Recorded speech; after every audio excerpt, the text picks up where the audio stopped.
Եթե լսեք Աստծոյի ձայնը եւ նրա աչքի առաջին ուղիղ անես եւ նրա պատվիրանքները ականջը տնես, նրա բոլոր կանոնները պահես,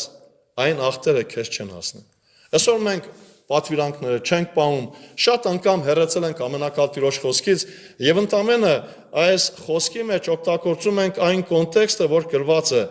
Ես եմ Յովան քո բժիշկը։ Սիրելիս, մենք պիտի կարողանանք սա տեսնել, երբ որ մենք կարդում ենք Մատթեոս ավետարանի մեջ, ուշադրություն դարձրեք, սա գրված է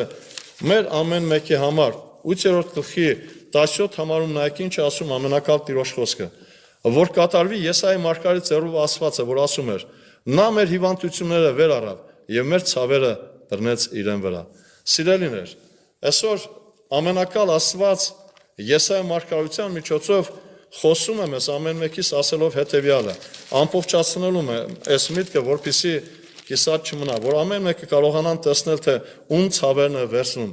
8-րդ համարի մեջ Եսայի մարգարեության 53-ի գրված է. իմ ժողովրդի մեղքի համար նա զարկվեցավ։ Չի գրված բոլորի, այլ գրված է իմ ժողովրդի մեղքի համար։ Եվ այսօր ով է իրեն ժողովուրդը, երբ որ մենք կարդում ենք Աստծո խոսքի մեջ գրված է, Տեր Հիսուս Քրիստոս Հովանու ավետարանի մեջ ասում է 10-րդ գլուխ 27-րդ համար. իմ ոչխարները իմ ձայնը լսում են, եւ ես ճանաչում եմ նրանց, եւ իմ ետևից գալիս են։ Այսօր ով որ լսում է Աստծո խոսքը, ամեն մեկ անձնարություն, որի որ մոտենաս հարցնես, հավատում ես Աստծուն, ամեն մեկը պատասխանը միանշանակ մեկն, այո, բայց սիրելիներ, ես ուղղակի ուզում եմ, որպեսզի մենք կարողանանք այս վիճակի մեջ խնդրեմ չունենանք։ Նորից անդրադառնում եմ Մատթեոս ավետարան 22:29, Հիսուսն էլ պատասխանեց եւ ասաց նրան. մոլորված եք, որ չգիտեք գիրքը եւ ոչ էլ Աստծո զորություն։ Երբ որ մենք կարդում ենք ամենակալ Տիրոջ խոսքի մեջ, Աստված շատ պարզ ցույց է տալիս, թե ովքեր են իրանները,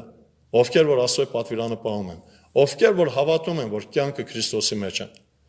Սիրելիներ, ուղղակի այս նեղ վիճակի մեջ չեմ ուզում որից մեկը հանկարծ տկարանա, այլ ուղղակի թող հայացք ուղղի ամենակալ Տիրոջ խոսքին։ Աստծո խոսքը զորեղ է, Աստծո խոսքով է, որ ամեն բան կատարվում է։ Եվ ես պիտի անդրադառնամ հետևյալին, ուշադրություն դարձրեք, ամենակալ Աստված խոսում է մեր ամեն մեկի հետ, երկրորդ Օրինաց 7-րդ գլխի 15 համարը պիտի կարդամ։ Եվ Յովան վեր կառնի քեզանից ամեն հիվանդությունները, եւ եգիպտացիների այն չար ցավերը, որոնք գիտես, քեզ վրա չի բերիլ։